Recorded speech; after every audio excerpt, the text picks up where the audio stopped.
Na sequência, um outro repórter perguntou para ele sobre o encontro do ex-presidente Bolsonaro com o embaixador de Israel no Brasil, e ele deu uma resposta absolutamente infeliz, a meu ver, com o papel que tem de ser o chanceler brasileiro. E ele, quando questionam sobre o embaixador, ele diz que nem conhece o embaixador. É de uma, assim, aquele que tem o papel de ser o chefe da diplomacia brasileira, me parece que faltou às aulas do Rio Branco quanto ao papel de ser um grande diplomata.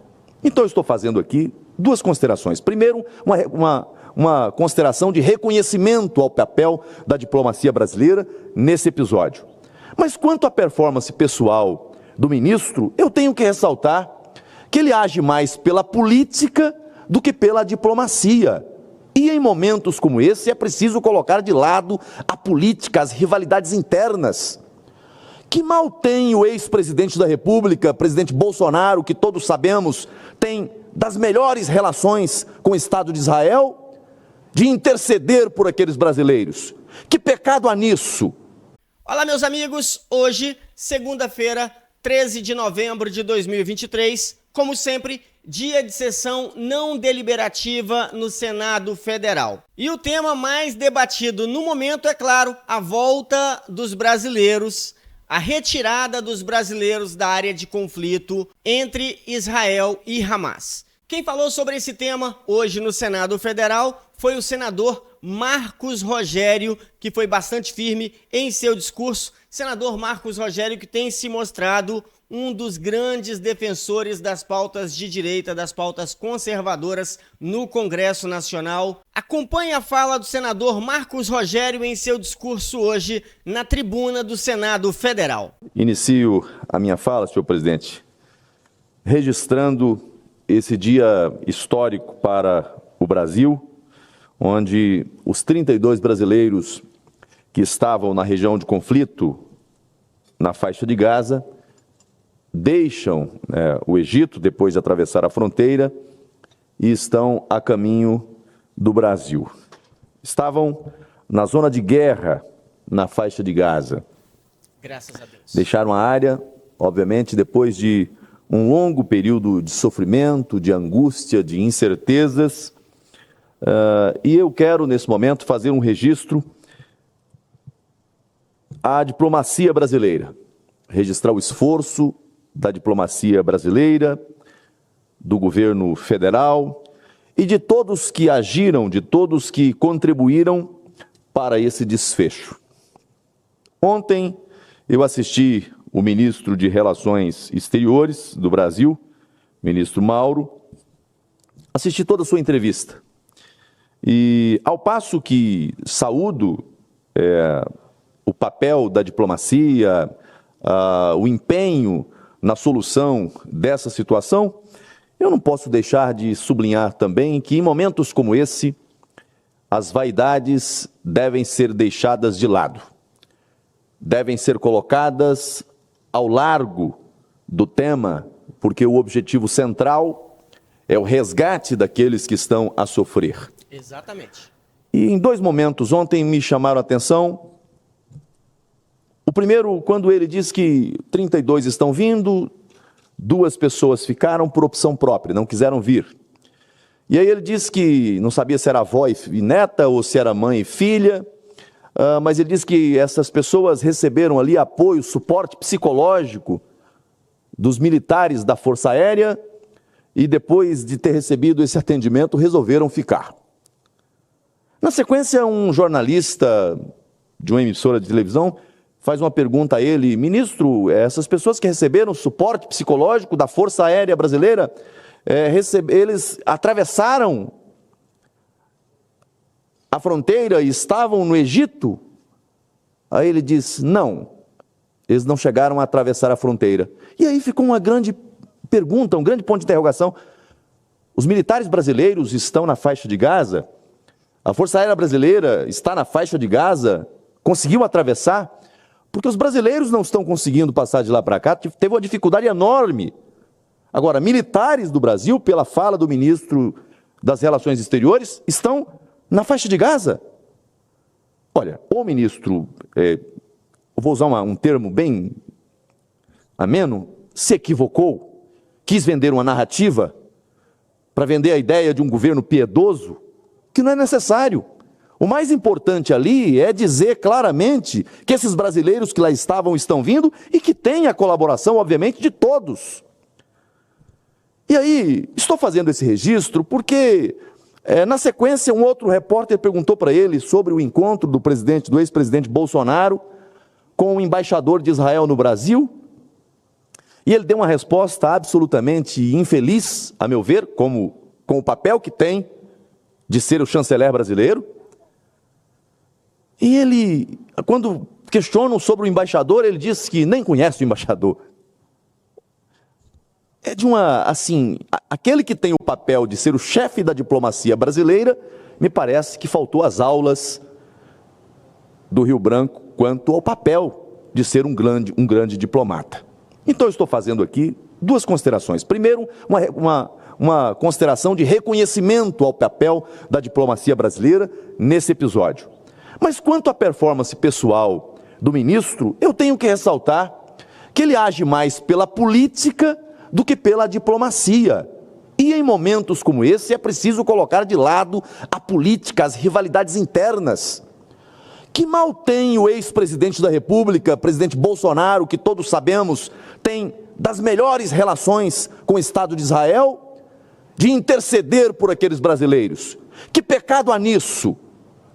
Ou será que o governo federal gostaria que essa situação perdurasse mais lá, para que tivesse aqui no Brasil um discurso contundente colocando o povo brasileiro contra o povo de Israel? Porque todos nós sabemos, o povo brasileiro ama a nação de Israel. O povo cristão tem uma relação de muito respeito, de muita consideração com o Estado de Israel, com o povo de Israel. Então, essa beligerância, esses atritos são desnecessários, não acrescentam nada. Que bom que o presidente Bolsonaro fez contatos, que bom que o presidente Bolsonaro falou com o embaixador, e que bom, acima de tudo, que esses brasileiros estão de volta. Eu me lembro, há anos atrás, quando nós tivemos uma situação no Líbano, e o presidente Bolsonaro chamou o ex-presidente Michel Temer para chefiar uma missão humanitária ao Líbano após uma explosão na região de Beirute. Que problema há nisso? As disputas em momentos como esse, em momentos de crise, em momentos como esse que nós estamos vivendo, elas têm que ser colocadas ao largo, à parte. Veja o que está acontecendo lá em Israel. O governo atual, o líder Benjamin Netanyahu, que estava inclusive num processo de disputa eleitoral, a oposição dele, em razão do cenário de guerra, do ataque que sofre, ataque brutal, o maior já sofrido por aquela população naquelas circunstâncias, o líder da oposição que disputa com ele se despe do papel de oposição para dizer: nesse momento que está em jogo é o povo de Israel, é o Estado de Israel, as questões políticas são colocadas de lado. Vamos separar as coisas, é hora de unir esforços para cuidar de Israel, cuidar do nosso Estado, cuidar da nossa gente, e vamos governar junto. Tem lá um gabinete montado com a participação da oposição. Grandes líderes agem assim.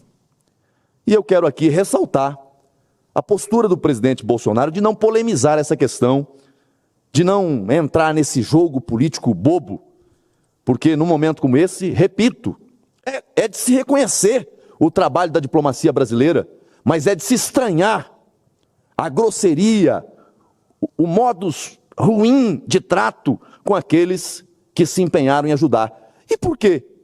Porque o governo brasileiro, desde o primeiro momento, quando aconteceu o ataque lá em Israel, tratou com uma certa complacência o ato do Hamas. Condenou o ataque, sim, mas não condenou o grupo Hamas. Não o tratou como terrorista, como organização terrorista que é, claro, pelas razões que todos nós conhecemos na política brasileira, os relacionamentos que tem. Mas não dá para relativizar. É um grupo terrorista que cometeu ali um ato bárbaro e que Israel está reagindo. E numa guerra, infelizmente, nós temos situações lamentáveis. Ninguém aqui quer contemporizar os reflexos da guerra, as mortes de pessoas que nada tem a ver com o ato em si, civis. É lamentável. Mas, e hoje eu, novamente, estava acompanhando, né, o noticiário e vi a fala do presidente Lula. Ele, pela primeira vez que eu vi ele falando de forma mais contundente com relação ao Hamas e fazendo a classificação de ato terrorista, porque eles têm uma dificuldade para rotular o Hamas como terrorismo. Aí eu fiquei observando a maneira como ele colocou. Ele não chama o Hamas de grupo terrorista, ele chama o ato de ato terrorista, mas o Hamas não é terrorista. Mas ao passo que faz essa observação, na sequência, ele faz a fala mais dura contra o povo de Israel, contra o Estado de Israel que eu já vi. Falando em nome do governo brasileiro. Não fala em meu nome. Não fala em meu nome. Porque essa não é a posição de boa parte dos parlamentares que estão nesse Senado. Todos nós lamentamos, obviamente, a guerra. Ninguém gosta de guerra, ninguém defende guerra. Mas o que aconteceu ali é algo que vai levar anos e anos e não vai ser apagado da história da humanidade, como foi o Holocausto. É um novo Holocausto ao povo judeu. E a comunidade internacional precisa encarar essa realidade. Sobre essa fala do senador Marcos Rogério, vamos abrir uma aspas. O político brasileiro, ele precisa entender que quando se trata do bem comum, quando se trata do bem maior da população brasileira, não importa quem faça, o importante é que seja feito. Nem tudo que precisa ser feito, o líder de momento é a melhor pessoa a se fazer, é a pessoa mais indicada a se fazer. Como o próprio senador Marcos Rogério diz em sua fala, no início do mandato do ex-presidente Bolsonaro, tinha algo que precisava ser feito e o ex-presidente Bolsonaro entendeu que a melhor pessoa para fazer aquilo era o ex-presidente Michel Temer. O importante não sou eu, o importante não é o meu governo, o importante é agir em defesa do bem do meu povo. Senador Marcos Rogério também comentou sobre a fala do ex-presidente Lula hoje pela manhã, pela primeira vez citando o ato do Hamas frente a Israel como um ato terrorista, mas não classificou o Hamas, o grupo, como um grupo terrorista. Isolou o ato do dia 7 de outubro como sendo um ato praticado por um grupo, mas não classificou o grupo em si como um grupo terrorista. Por outro lado, ao passo que classificou o ato cometido pelo Hamas no dia 7 de outubro como sendo um ato terrorista, fez a mais dura fala contra o povo de Israel até o momento. Falando em nome do governo brasileiro, o que é mais grave. Porém, como o senador Marcos Rogério disse, não fala por ele, não fala pelo senador Marcos Rogério, não fala pelos brasileiros de bem desse país, não fala em nome do povo cristão desse país que, como o próprio senador Marcos Rogério disse, ama o povo de Israel. Tem em comum com o povo de Israel o seu mais precioso bem, que é a sua fé, a sua crença, o seu Deus. Seguimos por aqui, acompanhando cada passo dessa história, trazendo para você os pontos mais importantes. Esse foi o discurso do senador Marcos Rogério. Se você concorda com as opiniões expressas nesse vídeo, compartilhe o máximo que você puder. Volto a qualquer momento com mais informações para você.